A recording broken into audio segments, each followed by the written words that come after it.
కొట్లాడతా, నేను కాంగ్రెస్ పార్టీని నిలబెడతా, ఆంధ్రప్రదేశ్ హక్కులను సాధిస్తా అని వారు చెప్పినారు. వారికి తెలియదు అనుకుంటున్నారా ఈ ప్రాంతంలో ఎన్నికల్లో నెగ్గడం అంత ఆశామాసి కాదని? అచ్చోసిన ఆంబోతులాక వాళ్ళిద్దరు తలపడుతుంటే అది తెలియదని షర్మిలమ్మ రాలే. షర్మిలమ్మ ఆలోచన చేసింది, కఠోరమైన నిర్ణయం తీసుకున్నది. ఆంధ్రప్రదేశ్ ప్రజల పక్షాన నిలబడాలి, పోలవరం పూర్తి చేయాలి, అమరావతిలోనూ మీ క్యాపిటల్ సిటీని కట్టాలి, అదేవిధంగా విశాఖ ఉక్కును ఎవడో వచ్చి అప్పనంగా అమ్ముకుంటుంటే చూస్తూ ఊరుకుంటామా అని చెప్పి ఇవాళ ఇక్కడికి వచ్చింది. ఆనాడు లక్షలాది మంది రోడ్లెక్కి ప్రాణ త్యాగాలు చేసి 32 మంది ఆత్మ బలిదానాలతో విశాఖ ఉక్కు ఆంధ్రుల హక్కుగా ఈ సంస్థ ఏర్పడితే అదానీ అంబానీలకు అదానీ గారి కోసం ప్రధాని గారు తెగ నమ్ముతుంటే వీళ్ళెవరు ప్రశ్నించే పరిస్థితి లేదు. అందుకే ఈరోజు కష్టాలైనా సరే, కష్టాలైనా కన్నీళ్ళైనా మంచైనా చెడైనా మీ మధ్యలో ఉండాలి, మీకు అండగా నిలబడాలి అన్న ఆలోచనతోని ఇవాళ షర్మిలమ్మ మీకోసం కొట్లాడుతుంది.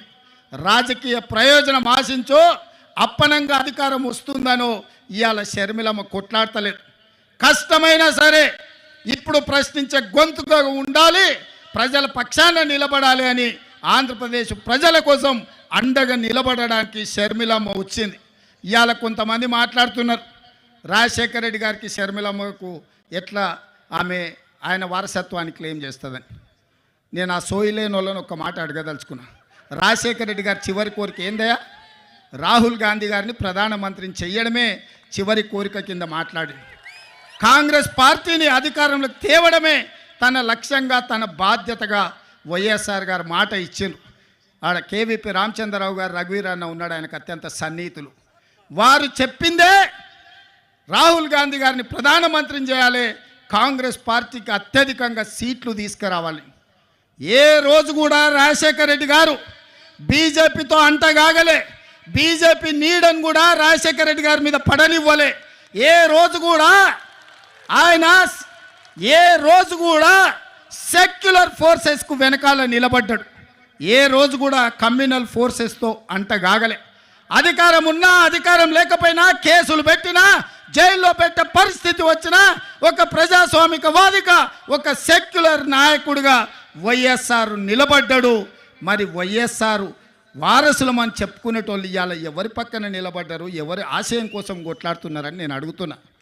ఇదేనా వైఎస్ఆర్ వారసుడిగా మీరు చేసేది? మోడీకి అండగా నిలబడి సెక్యులర్ ఉన్న ఈ రాష్ట్రాన్ని ఒక కమ్యూనల్ చేతిలో పెట్టదలుచుకున్నారా? షర్మిలమ్మ అడిగినట్టుగా మణిపూర్లో లక్షలాది మంది నిరాశ్రయులై వేలాది మందిని చంపుతుంటే మోడీ ప్రభుత్వం ముష్కరులకు అండగా నిలబడితే ఒక్కసారైనా మీరు ప్రశ్నించినరా అని నేను అడుగుతున్నా.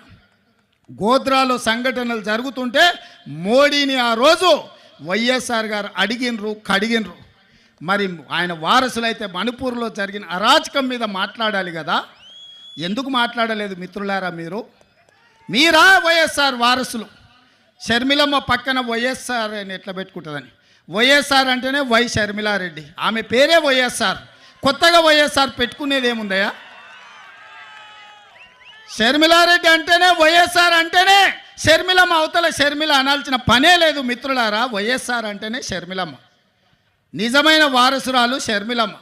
ఎందుకంటే రాహుల్ గాంధీ గారిని ప్రధానమంత్రిని చేయాలన్న ఆలోచన, కాంగ్రెస్ పార్టీని గెలిపించాలన్న ఆలోచన, ఆంధ్రప్రదేశ్ ప్రజలకు అండగా నిలబడి మీ కష్టాలు కన్నీళ్లు తూడవడానికి మీకోసం అవసరమైతే ఆనాడు చేవెళ్ళ నుంచి ఇచ్చాపురం వరకు రాజశేఖర రెడ్డి గారు ఏ విధంగా అయితే పాదయాత్ర చేసిండో 94 నుంచి 2004 వరకు 10 సంవత్సరాలు ఆయన ప్రతి నిమిషం ప్రతి క్షణం ప్రజల కోసం కొట్లాడి 99 ప్రతిపక్ష పాత్ర పోషిస్తే 5 ఏళ్ళు అహర్నిశలు చట్టసభలలో నిటారుగా నిలబడి పట్టుబట్టిండు, పడగొట్టిండు ఆనాటి ప్రభుత్వాన్ని.